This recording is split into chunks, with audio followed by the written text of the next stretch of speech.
नमाज ईद उल फित्र की नीयत सीख लीजिए। मैं नीयत करता हूँ 2 रकात वाजिब नमाज ईद उल फित्र की 6 जायद वाजिब तकबीरों के साथ वास्ते अल्लाह के मुँह मेरा काबा शरीफ की तरफ, अल्लाह अकबर।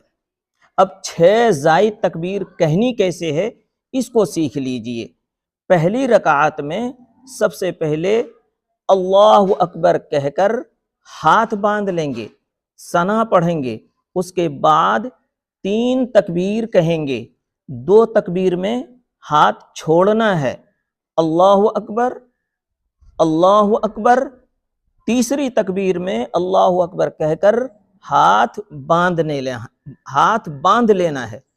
अब दूसरी रकात में सूरह फातिहा और सूरह पढ़ने के बाद 4 तकबीर कही जाएगी।